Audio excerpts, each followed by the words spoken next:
Hello there, Ecom Moose.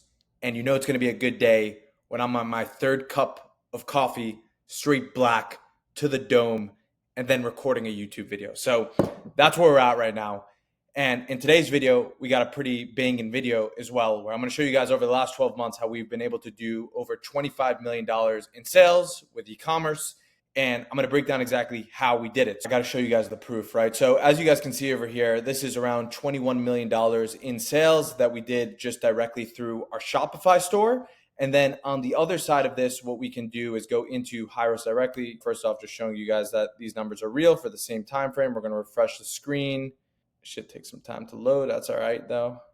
And let's just go to last year, apply over here so that it loads the right data.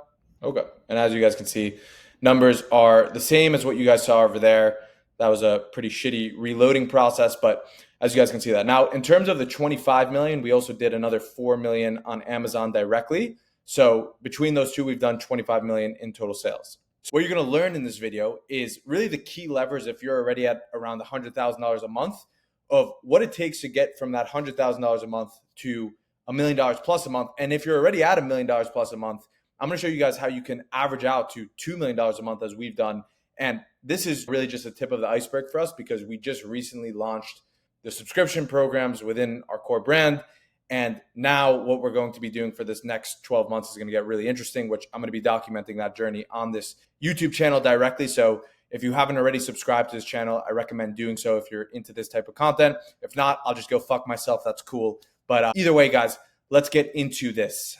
So with that being said, I want to go into the 7 key levers to scale to these numbers. But first, I want to give you guys a quick update. So if you guys saw my last few videos, we just opened up a private consulting program to work with me one-on-one and my team one-on-one. We actually filled up all 10 of those spots already. So currently we don't have any more openings for you guys, but I will be documenting some of the stuff that's going on within this group because it should get super interesting. Right now, the average for the 10 clients that we have is at around $500,000 a month in sales. So we're going to try to scale everyone to the average to get to around $1 million a month.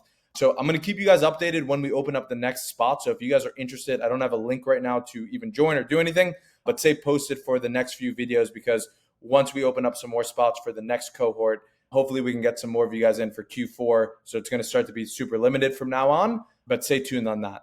Okay, with that quick update out of the way, let's go into the 7 levers over here. What we're going to talk about is these 7 things right here. And I want to start going one by one, but really just so you guys understand what we'll be doing in this video is in scaling to $25 million a year, there's a lot of things you have to get right. And everything in your ecosystem touches one part of the ecosystem, right? So the media buying touches the creatives touches the funnel then touches the back end. The back end is then all dictated by your cash flow. The cash flow then dictates your operations and logistics and the inventory planning. So everything in your business is connected together. So what I want to talk about is really just the core things that actually allow you to drive to that scale. And then a little bit on the back end of how you can actually maintain that level of scale. That's really what we're going to be going into. First part is having the right offer. And I'm going to touch on a few points over here that we can look at for what the right offer actually looks like. I talk about this a lot in most of my videos, but the right offer is really the foundation of everything. So the way that I look at an offer, it's a little bit different from the product. So the first thing is you have to have a really good product, right? But I'm assuming if you're already at $100,000 a month, which is really what these videos are catered towards, you already have a good product, you already have something good. Now, what you probably are lacking in is the actual offer, which is the doorway and entry point to your entire brand. Now, the offer, unlike anything else, it dictates everything else in the business, right? So the right offer will impact how many people actually convert, what the average order value is on that offer, what percentage of people actually opt into a subscription program if you're doing that, what the retention rates will be because of how you frame the offer and how you are positioning people to then stay within the offer in different cohorts for the subscription program, and a lot more. So the offer is really probably the most important variable of the entire business, and getting this right is the difference of being able to scale and not being able to scale, essentially. So this is something that I think a lot of people neglect in terms of actually doing testing. And right now, if I showed you our pipeline of tests ahead of Black Friday is just really testing this. Like we have multiple tests running. So the way that we look at split tests, a little side tangent over here, is that depending on the amount of traffic that we're getting into our brand, we're going to split up that traffic for different tests. So currently we have 3 slots for the different tests that we're running. But with that being said, we're right now keeping a lot of these slots for offers, and we're even running, if we don't have enough slots, we'll run independent campaigns where we'll pretty much make a new landing page with specific ads to then launch the offer. Now, the thing is with running offer tests is usually you're going to have to change more variables. Sometimes it can be working with the same creatives that you have, but a lot of times you might have to change the creatives and take your winners and then add a section where you talk about what the offer is that you're giving. That's just some side notes here. But in terms of the offer, what I like to do with it is get a few things right. Is first off, I want to make it as subscription friendly as possible, right? So again, this is for you guys if you already run a subscription model. If not, you could take a few golden nuggets from here. But with the offer component, I like to make it to get as high of a subscription opt-in rate as possible, because then I know that whatever I'm doing on the front end, it's going to pay me dividends later on. Now, the key thing to consider here is that when you're adding a subscription lever into the core offer, it can definitely hurt the conversion rate, right? So getting this right, you have to be very creative. So the way that I like to do that is by introducing free gifts. So if I have my core product, so this is my core product, what I like to do is figure out what are some free gifts around this product. That's FG. Hopefully you guys like my handwriting over here. But what free gifts can I put around this core product that go along with it? So it's not something that's directly competing with it. And when it's a free gift, what's cool about that is psychologically for people, they don't have to actually think about what you're giving them because it's free for them regardless. So if it's something that's good, that has very high perceived value, obviously that's amazing. But you want these free gifts to be things that people don't have to think too deeply about. You don't want it to be something that it's like, I don't really understand exactly what that is. I don't understand how that's going to help me. You want it to be things that people can look at, glance at it, and understand where the benefits will be. And also, it should have direct benefits to enhancing the core product effects. That's the best way to set up these free gifts. And then from a unit economic standpoint for you, when you're looking at these free gifts, what you want it to be is something that's ideally as low cost as possible. So example of that could be digital types of products. That's amazing for free gifts because obviously low cost and it can have very high perceived value, but also just low cost products that you can add into the rotation that can be super good. So adding those free gifts around your core product gives you a lot more perceived value as a whole so that you can actually start to justify, first off, people being okay with opting into a subscription program because of all the value that you're giving them around the core product. So it just makes it an easier lever for people to actually agree to get into the subscription, which then leads into the second point, which is having the subscription in the first place. There's a lot of different ways to frame subscriptions, and I talk about this a lot in my videos, so I'm not going to go so deep into that. But moral of the story on that point is that you want to give people, depending on how you frame it, again, a lot of different ways to frame it, you want to have a very easy lever to get people into a subscription program so that ideally the benchmark would be at least 80% of people that buy your front-end product are actually entering a subscription program. And this is without doing it in a black hat way. This is without doing it in like a nasty way. This is with having clear text that people know that they're joining the subscription program. So just to 100% clarify on that, you want to be able to do it in the right way where the offer makes enough sense because of how much value you're giving that people are okay with signing up for the subscription program. That's how you should be thinking about it. And this is really the core foundation to getting everything else right. And like I said in the beginning, if you do this right with the right free gifts, the right framing, and there's other stuff aside for just free gifts, like for example, the discount that you can give them as well. On the core product, you also want to give them, let's just say 50% off, right? So you get 50% off, plus you get all these free gifts around it. So now it just becomes a super compelling offer. Ideally, you have fast free shipping as well around it. So there's a lot of those other levers that you can put around it, obviously. So what you want to have all in all, though, is a super enticing offer. And when you do that, what will happen is ideally your conversion rate is going to go up, right? So the conversion rate as a whole will increase on your overall landing page. If you do it right, the next thing I usually look at is doing some price testing around it. Because if you get this offer right with perceived value, you might be able to raise your price a bit. And by raising that price, now you've increased your AOV because now you can justify it because there's so much value in that core offer. But sometimes I just want to mention, and I have another video on this, it might make sense to actually lower your price, especially if you have your subscription opt-in rate dialed in, so that you can maximize the amount of people that are entering the subscription program and then be able to scale as a result of that. It's going to help with your AOV. And then the other stuff I said, how is that going to actually help like your retention? If you're giving all this free gift and free value up front to get people into the subscription program, then depending on how well those products all go together, that will also then help you set up the next phase of getting people to continue to buy and creating a path of ideally some different free gifts that people can get along the way so that you can always provide value for people all the way through. I try to give you these long rants, guys, to explain how everything works, but you guys always are complaining, show me examples, show me examples. So I'm going to show you guys some examples over here. Sorry for mocking you guys. It's not, don't take it personal. Okay, so anyways, so this is what I want to show you guys this offer right here, which is Everyday Dose. A lot of you guys probably know this brand already, but this is a really good example of pretty much what I just said. So pretty much they have their core product over here, and what do you get when you add this? You get this free creamer over here. You get this free frother to bubble everything. You get access to a digital product, which is the app, right? So all those things that I just mentioned, this is like a perfect example of how that all comes together so that, and they're giving you a 61% off discount on the actual product itself. So discount on the core product, all these free gifts around the product, and they have it set up for opting into the subscription program as a whole. So all these pieces together just makes it a super compelling offer that they can use in their ads to showcase, hey, when you buy this, you're getting all these different things for free. And again, remember what I said, it's low cost product that has high margins, right? So they're giving you this thing, it's probably cost them $1 or $2. They give you a spoon as well, and that's probably like 20 cents for them. They give you this app. For them, it's a digital setup and then no additional cost. This product might cost a little bit, probably less than a few dollars to add into it.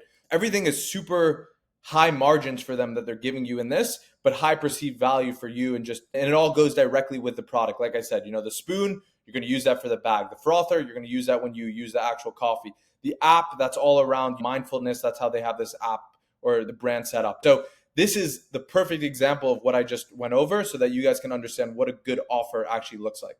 So next stop is going to be the funnel setup. So once you have the right offer, then it's like, how do you package that? And that's where the funnel setup is going to come into place. So what I just showed you with Everyday Dose, that's a good example for the direct to PDP side, which they do most of their traffic. So PDP meaning product page. So they're sending most of their traffic direct to product page. For us, we have a pretty good combination between these two. So majority of our traffic usually goes to a pre-lander page. So we have pretty much a pre-lander bridge page before we send them over to the product page, which I would say for us, this is probably around 60% of our traffic.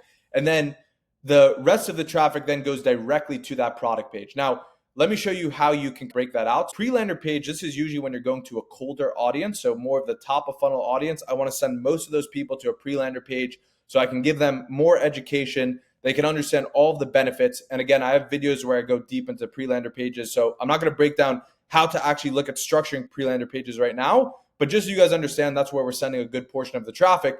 And then the other part of it is, where are we sending people direct to PDP? That's more for some of the retargeting, mid-funnel audience. And then we do send a lot of our traffic, to be honest, even on cold, directly to product page. So this is, especially if we have longer form ads that are doing the education piece that we need in the ad. So like this is if we're running, let's just say a 1 minute plus, 2 minute plus type of ad. A lot of the times we can just drop them off directly on the product page because we've done enough education in the ad. I think having both of these in your toolbox to know when to use it and how to set up different pages is a super valuable tool that allows you to scale and maximize conversion rate for this offer, because the offer itself can do a lot of the selling. And for us, the way that we set up our product page is that we've tried to strip out almost everything. Like doing less is a lot of times more. And I think you see a lot of people, on the CRO side of Twitter and people with funnels showing you these optimized, clean looking UX pages. And what I found from my experience is every time we've used that, and we've done a lot of that, and I have a lot of experience making pages like that. I used to have an agency just for building funnels. So like I know all about that. But what I found is that the only things that actually matter on a product page is clearly articulating the offer. So being able to easily showcase the offers. Again, going back here, you could see how clearly this offer is. You know what you're getting. When you even go through this, I'm sure they probably show you more about the offer that you have. There's more mentions of it as you go down the page. You just see more components of the offer. Again, this whole section here that's just showing you the offer. With a product page, my main objective is to, first and foremost, clearly be able to articulate the value and the offer that people are getting so that it just feels stupid that they don't proceed forward with all the value that we're giving them. So that's the first part. The second part is then making sure that people see the reviews stacked up. So as many testimonials, as many video ads that you can show of people using the product, showing thousands of reviews, ideally, that you're populating onto that product page. Just stacking proof of this product working and this offer that you're giving them working for people and just being a no-brainer. That's the second part. And then just really as simply as possible, condensing down the core things that people would need to understand. So like the key benefits of the product, different things like that. Like I try to condense that as much as possible, not show more than what needs to be said, because a lot of the times you're going to fall into the trap of overselling people, which you don't need to do. If they're convinced already and they're ready to buy, put as little friction as possible to that. And when people get to the product page, that's usually what happens. So the way we have it designed is that our product page is as simplistic as humanly possible. So because we know that one, people are usually either coming from the pre-lander page where we have that education. And if not, the people that we're dropping off directly at the product page, there's enough education in the video ad that they don't need to be resold on that. So we've stripped out everything and just made it as simple as possible. And then we use these two tools together so that if we want to do more short-cased ads where we show a lot of visual compelling scenes, which I talk about in a lot of my other videos, a lot of the ways we try to sell is visuals first. So less thinking about the copywriting, more thinking about how can I visually display how our product works so that it's just undeniable. You're watching it in a video. And as long as people believe that video is real and not AI generated, which all of them are, it's like, holy shit, this product is insane. When they can see that, right, then we can send them quickly off to a pre-lander just to understand the quick benefits of why they should be taking our product over another. And if not, then in the video where we're going more long form and educating people, then we can send those people directly to a product page, right? So that's how we use these two pieces in our arsenal of actually scaling this core offer. Then that leads into the next point of creatives as a whole. And how are you actually going to take this offer that you've now packaged up neatly, hopefully into a good funnel, and distribute it to as many people as possible. So again, I want to start by saying something that I didn't note in one of these bullet points, which if we go into here and what I just mentioned between the breakdown of pre-lander pages and direct to product page, we have completely different creative styles for both of those pages. So for pre-lander pages, that's where we're typically looking to not do too much selling in the ads that we're running directly. So the types of ads we run, those are usually like 30-second long ads, which again are just like super visually compelling ads to get people to drop off to the pre-lander page.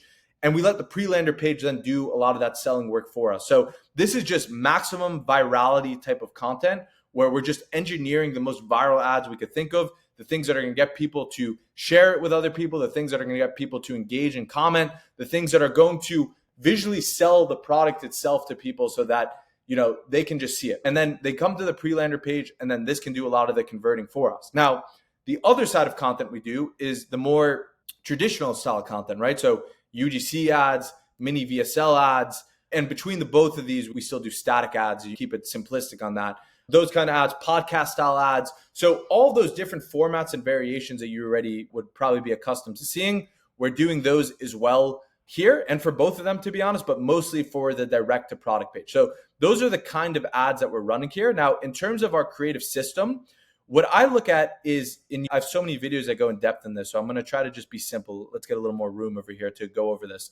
The way that I look at it at the top is your angle is the most important part. So angles, the way I define it is a combination of persona times problem. So to break that down, persona means the type of audience demographic that's actually watching your ad. So this can be as broad as possible. So this can literally just be broad. So you just want everyone, to more condensed where you're just narrowing it down based on an age group. So let's just say it's like 50 plus, to a little bit more condensed where it's like 50 plus, but a specific occupation. So nurses that are 50 plus, you can stack in then gender. So it can be male and female, or just female nurses that are 50 plus. So there's a lot of different ways that you can start to break down the persona aspect, but that's one part of an angle. And then the second part of what I view an angle is the problem that we're solving. I have a whole video, I think it's the first one on my channel, where I break this down. So what I use there is nurses with foot pain, right? So that can be the persona, nurses that are 50 plus that have, so you can go as much into the persona side as you want.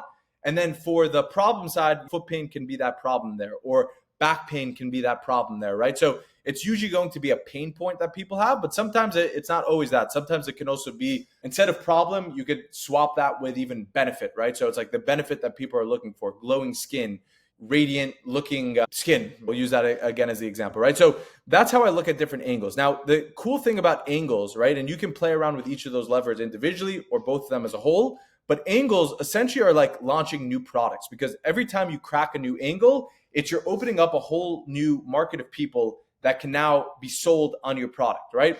A lot of people stay stuck on one angle, but what you should try to do is get at least 3 angles, I would say, is like the benchmark, so that you have 3 different pretty much personas and problems that you can market your product for. And that's where we have it now. And that's in the process of scaling to 25 million over the last 12 months. That's because we've been able to unlock these different angles so that we can keep that scale and have pretty much 3 different groups. Now, we're going to try to bring this to a lot more, but I would say having 3 core is the minimum I would look at, is like trying to get to millions a month and multi-millions. You need to have more than 1 core angle. Sometimes you can have 1 core angle and get to even $1 million a month. But when you want to start getting to the multi-millions, you want to have more than 1 angle. And then the next part, once you have those angles, is what I was just going at before. So once you have different angles, what you want to be testing is knowing the different pre-lander pages and product pages that you're going to be sending it to, and then the different formats of creative. So formats being what I just mentioned before, of like UGC or like the visual-based content or mini-VSLs.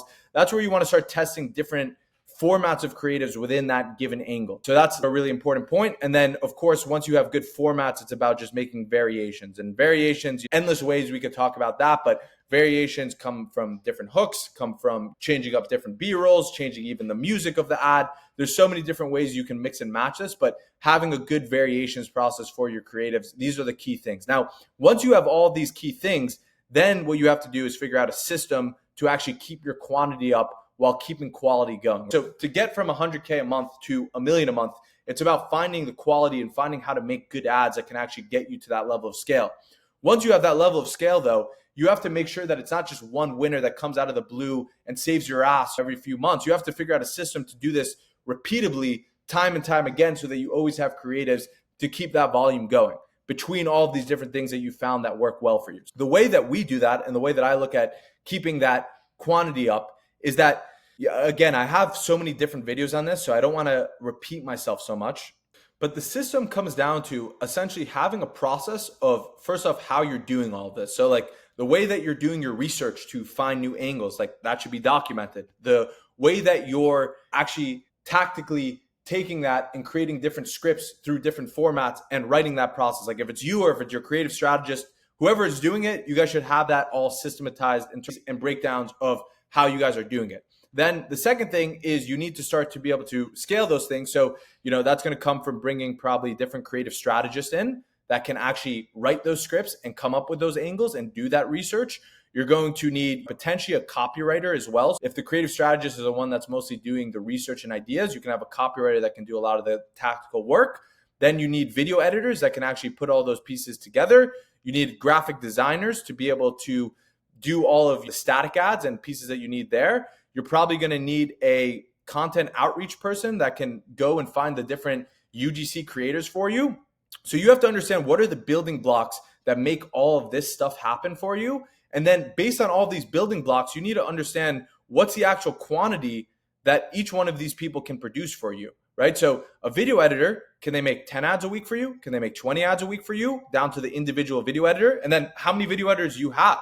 So understanding what you can actually do comes down to how many people you have in your team and what the actual output is. So putting a system in place to actually be able to measure that, and that's something we're doing right now with our clients, is actually helping them figure out between their different brands and structures and teams how to actually be able to see this. But the point is you need to be able to document that for your given team. Obviously, every team is different and every person is different. So understanding it down to a video editor, what they can produce, is going to be how you actually can create a scalable process, because the game is then how do you maximize the quantity of ads. There's a lot of different ways to do it. I have a video that even talks about it, but there's a lot of different ways to do it between these different positions. So knowing how much you can produce, having a system in place to be able to do it time and time again once you find a formula that works, and then putting the right people in place so that you can actually scale up your creatives and scale up your creatives volume. Because to get to 25 million a year in sales, you have to have a lot of creatives consistently coming into the account. You have to know what your hit rate is on those creatives so that you can consistently make winners and do that time and time again. Okay, guys, so once you have the right offer and you have the funnel package set up between these different routes of actually scaling, now you have a creative system hopefully in place. You have different angles. You have a way that you're actually producing winners consistently, and then you have a system to actually be able to scale that out to the volume that you need. And again, I have a video on my channel that shows you how you can determine what that volume is that you actually need. I'll try to have that link down below so you guys can watch it if you want to get more details on how to actually go about that. But once you have all these pieces in place, then it's about how do you actually distribute all of that content to get people ultimately to your funnel that gets people ultimately to your offer. So the way that we go about this is we have our core channels at the top that we're driving our traffic. The way that we can look at this is, let's make a little funnel over here just so you guys can understand this. So essentially we have, first off, our cold traffic channels, right? So the cold traffic channels would be probably Meta, some form of Google, and now we also are starting to utilize native ads. So those are all independent channels that are going and finding cold targets of people that we're trying to find at the top. And then what we have is more warm traffic over here, right? So these are people that have probably seen some of these ads that then we can start to recoup on those sales. So where is that going to come from? That's probably going to come from Amazon. That's probably going to come from Google. And the way that I describe this, and I talk about this a lot in my other videos, so I won't spend too long on this point here, but pretty much what you're doing is you're casting a super wide net with these cold traffic channels, right? So if it's Facebook, if it's Google, if it's native ads, doesn't really matter. If those are all cold acquisition channels where people haven't seen your stuff before, you're casting a wide net with these different channels to get people's attention. And a lot of times people will buy from that, but for the people that don't buy and that want to do more research, they're probably going to go to this section. So this section is where they search up your brand on Google, or they look you up on Amazon, because there's always going to be a certain percentage of people that do 100% of their shopping with Amazon. So like they might see an ad, they might be interested in your brand specifically, but they are not comfortable buying off of a Facebook ad. They only trust buying off of Amazon. So they're going to look you up on Amazon. And if you're not there on Amazon, then there's probably going to be Chinese resellers that are on your listing on Amazon that are cannibalizing on those sales that you could be making. They're going to be taking those sales. You're not making any of those sales. And then they're probably buying from someone else. So that's going to happen regardless of if you have a listing or not. So that's why it's super important to figure out how you get that set up, which again, this is something we're helping our clients actually be able to do.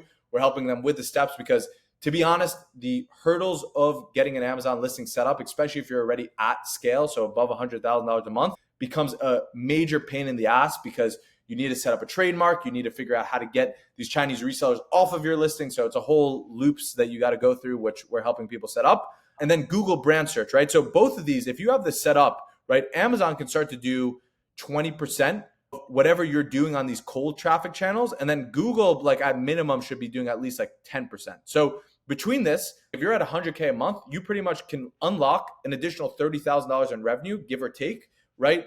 Just by having these channels set up for that warm distribution, because you're already driving these eyeballs. Now you just need to be able to have the way to capture all of the people that leak from that cold traffic that you don't acquire on that direct acquisition stream that's happening. Now, obviously there's independent retargeting that are happening on each of these channels, right? So if someone sees a Facebook ad, they're going to probably see another Facebook ad. They're probably going to see another retargeting ad, another image ad that you have. All that's happening here, but this is more for the people that are taking action. They want to take the next steps, or they want to do a little bit more research on Google, or they want to look you up on Amazon. This is how you can start to capture all of those sales. And then lastly, it's the people that you have on your list, right? And that's where email and SMS comes in, of just making sure that when people are opting in and you're giving them an offer through your list, right? This is going to be where you can just make, again, just free money. Like probably give or take 30% of your blended sales will come from email and SMS as a whole. So people that are just opting in, that between all of this are not buying, but they're taking that discount code and then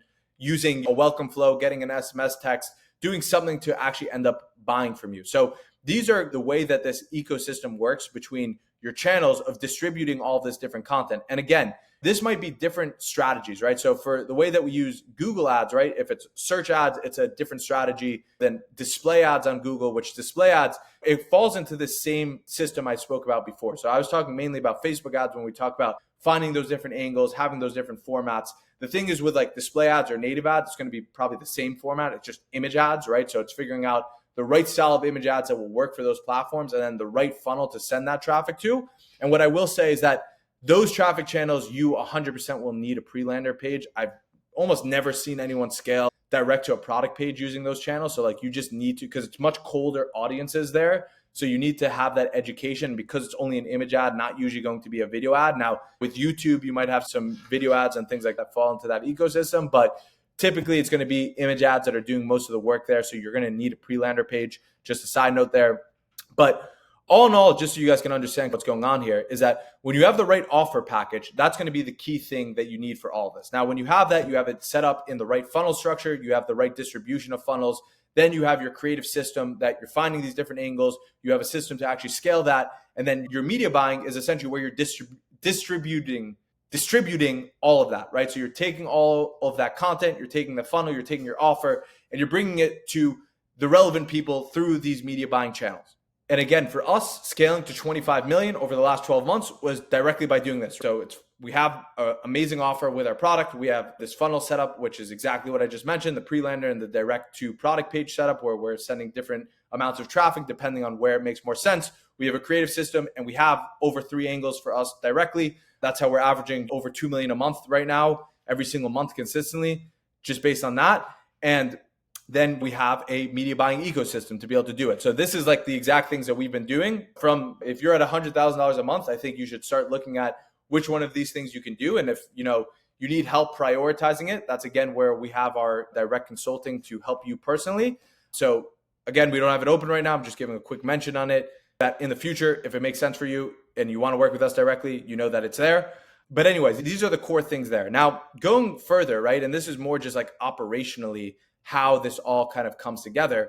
You should need to do what I just said on the creatives team, but for all of this, right? So all of these pieces here, right? Like these two would be within the funnel department. This is like the creatives department. And then this is like the media buying team. So what you need ideally is to create a centralized person that can oversee all of the teams beneath it that are happening within these departments, because these departments are what allow you to scale or not scale, right?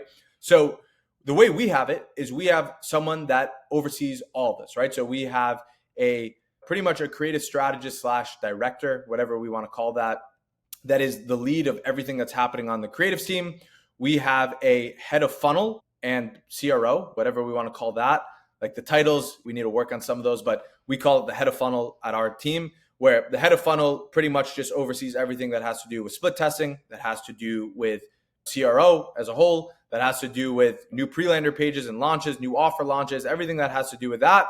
And then what we have is a head of growth, which the head of growth is the person that oversees all of our different media buying channels and is the central point there. Now, what we have beneath each of these, though, is all of these different teams, right? So the creative strategist, I already went over what goes into those teams, which it's video editors, graphic designers, content outreach people, copywriters, more creative strategists, the different creative agencies that we work with. So all of that happens under here, but now there's a central person that's overseeing all of that and is the leader of that. And all of these people, just so you know, within our team, we've recruited from different 9-figure brands. So these are very high-level people that we've brought into our organization that is overseeing all of these different departments beneath them. Then for the head of funnel, it's the same thing, right? So we have different web developers that are under them. We have a lot of the times they'll work over with the creative strategist. So if they need copywriting support, different pieces there, they can get that from here. But same thing going on over here. And then for the head of growth, this is all of our different media buyers. So we have 3 different media buyers beneath that for the different channels that we're advertising. Actually, I would say we actually have 4 different media buyers now that I realize it. So we have 4 different media buyers between Facebook, native, Google, all those different channels that are actually running the ads, but someone that is centralizing all of that. And then there's me over here at the top where I work with all of these guys one-on-one individually. We have a call between all of us directly so that we're always centralizing everything to actually keep everything moving.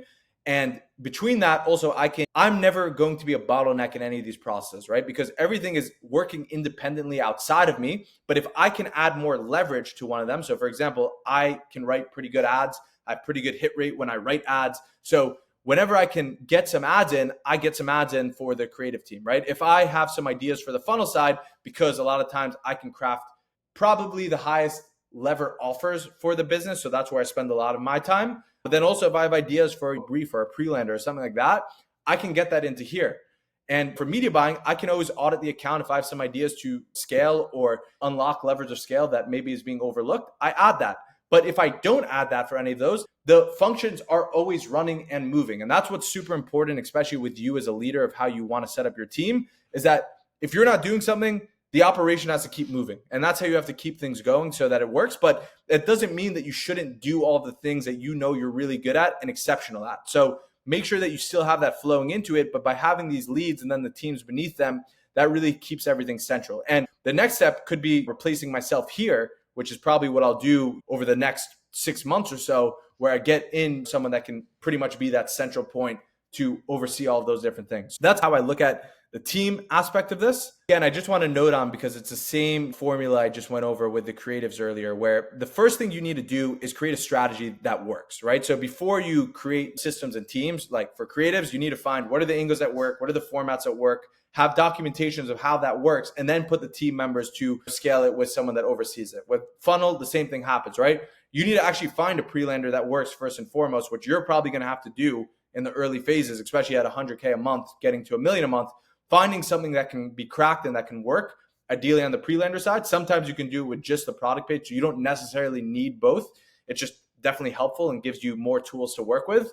So having those first, having the process of how you got there, and then having a team that can actually do it. And again, media buying, you have to have a strategy that gets you to that level of scale. Once you have that, you can bring in outside eyes, different people there, but you want to have those pieces in place. So you want to have the quality first, and then quantity of each of those things by having the team to be able to actually scale it.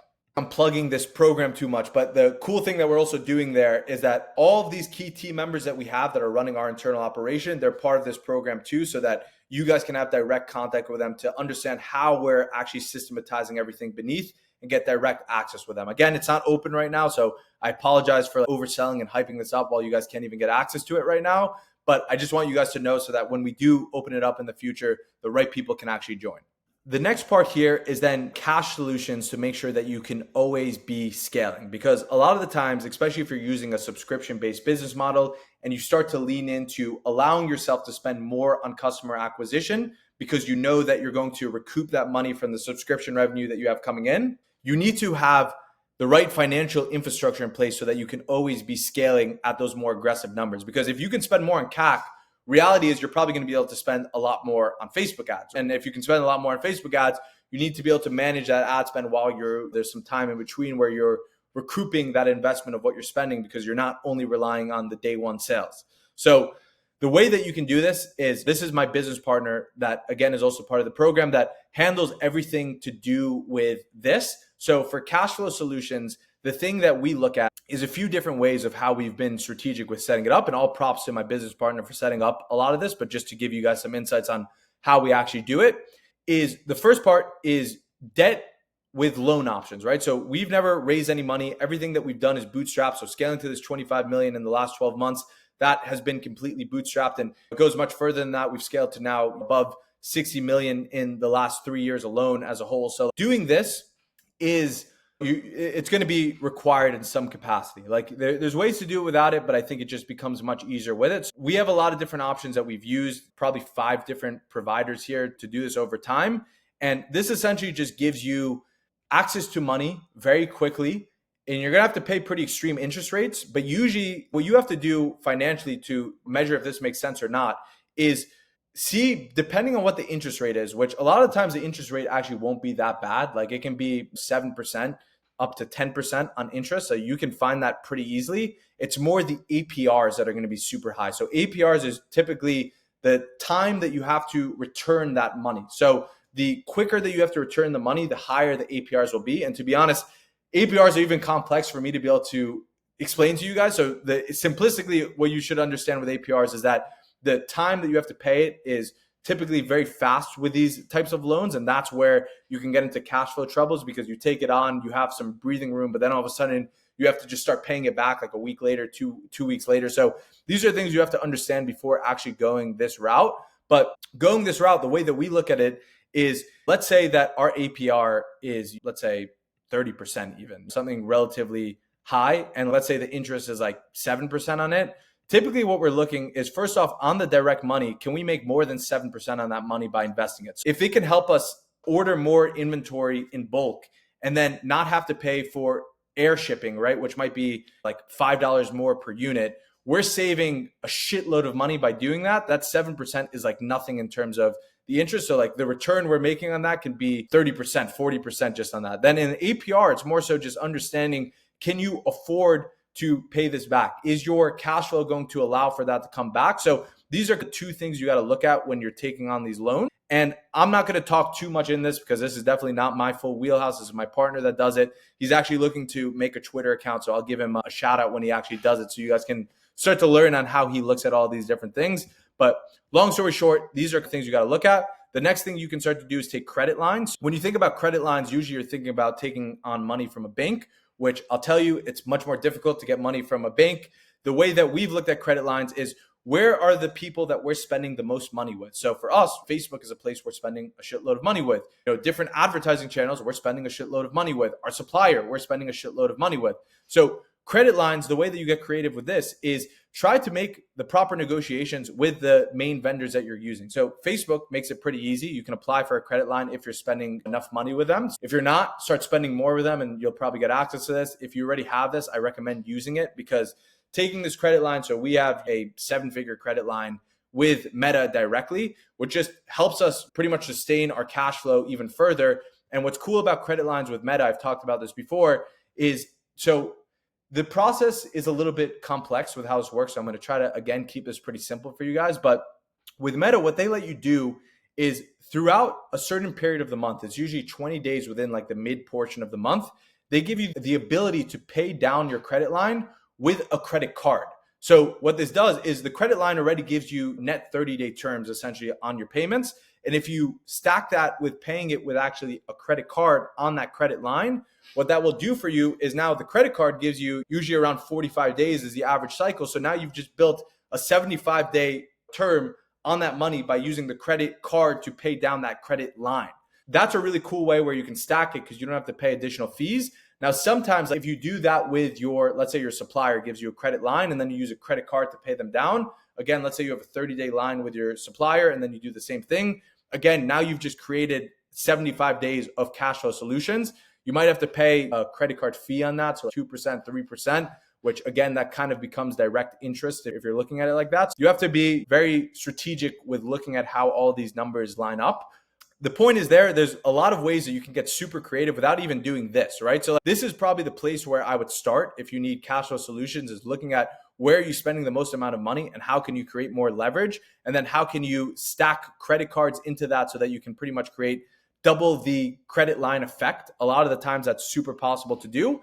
And if you need excess money, I'm talking about hundreds of thousands to millions of dollars on top of that, that's where you can take this as long as these ratios make sense. And the main part here, again, I'm not going too much in detail, but it's just get creative. There's a lot of ways you can free up cash flow if you really just look at the infrastructure that you currently have and just getting creative so that you can support. Essentially, this allows you to support this type of scale, right? Because when you're scaling like this, you need to plan out the inventory that comes with it. You need to plan out the other expenses that you have, the OpEx, all of these different things that come with scaling. So making sure that you have a grip on your cash flow is going to be crucial and inevitable to actually be able to scale to multi-millions a month in spend.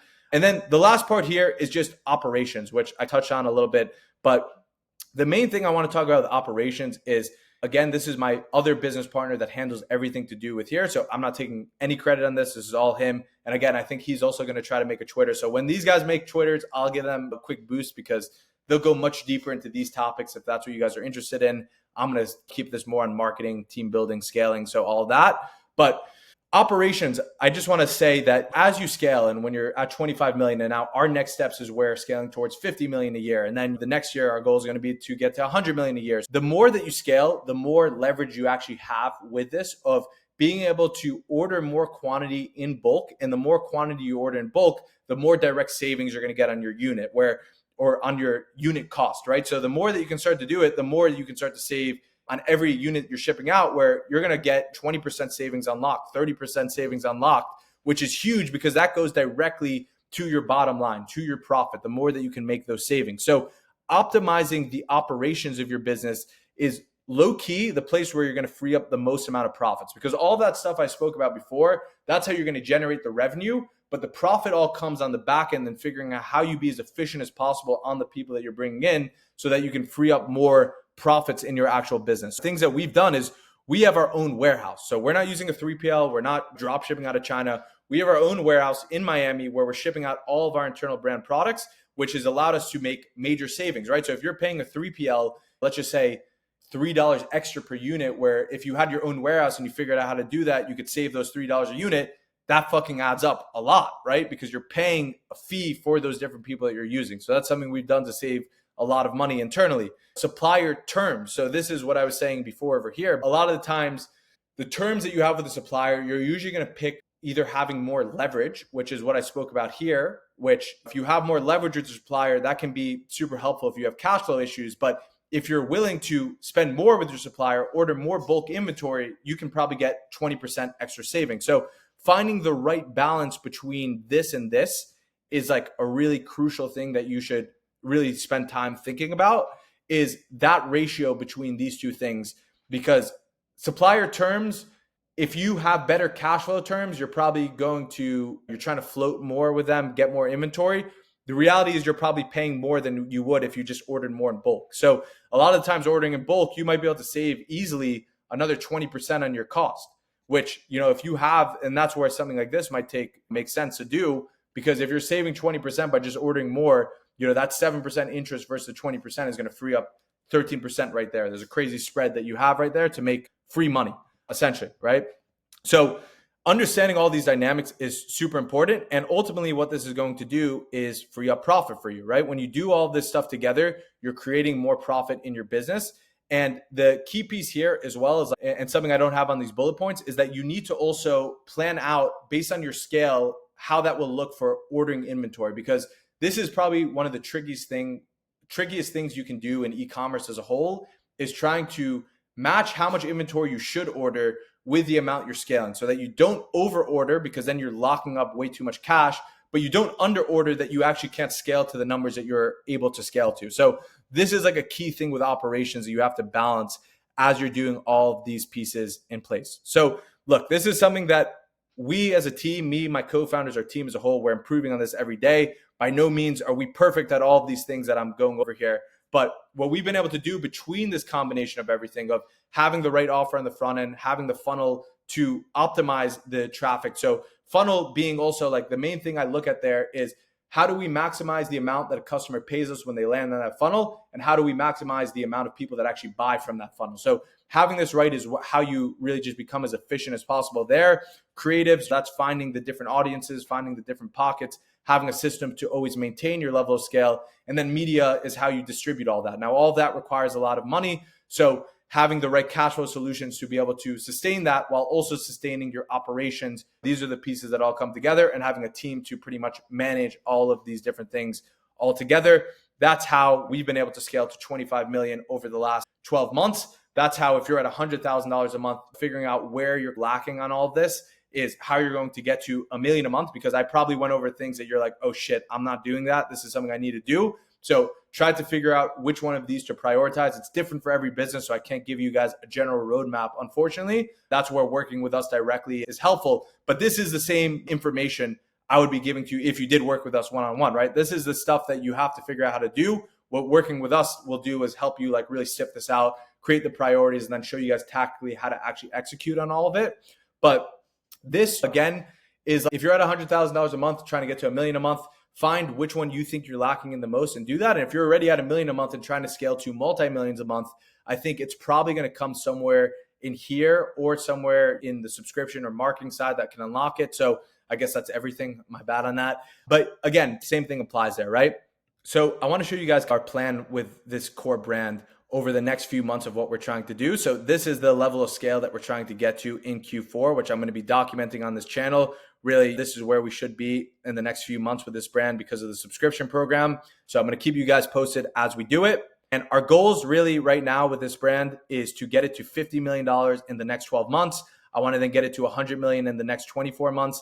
And that's exactly what I am documenting on this YouTube channel. So stick around. Again, if you guys like this kind of content, if you guys like what I went over, I would really appreciate it if you guys subscribe to the channel. It means a lot to me. It keeps me building on here. It gives me the fuel to spend the time and justify the time to make these videos. So if you guys like it, please like this video, please subscribe to the channel. It would be awesome for me. And I'm going to be making way more content like this in the process of scaling to these numbers. So I have a lot of stuff to document for you guys. And I just want to give a quick word. Again, I know I made a lot of drops on this, so I'm not trying to oversell on the program, but we did already take on 10 clients for the private one-on-one. So right now, unfortunately, there's no spots open, but I will probably open up a spot in the next month.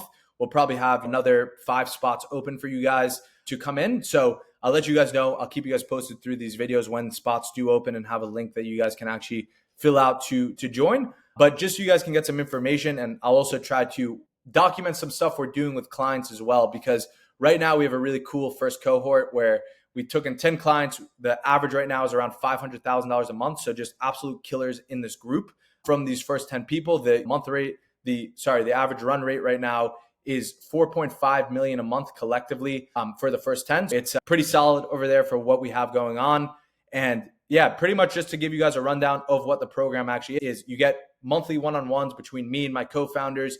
You get weekly calls with our actual team, the leaders of the team that are running our internal operations, all primarily coming from 9-figure brands. You get daily communication with me and the team. You have our SOPs and frameworks so that you can actually take pretty much everything I said in this video and tactically execute on it. You get private access to a mastermind that we have where we're also trying to do some in-person meetups. You get all of our resources and connections, and obviously a lot more than just that. So if that's interesting to you, stay tuned for the next videos. I'll let you guys know when I open up the next spots, but right now we're fully booked on the first 10. So excited to work with the guys that we have in there and hopefully be able to have a few of you guys join in the next month or so.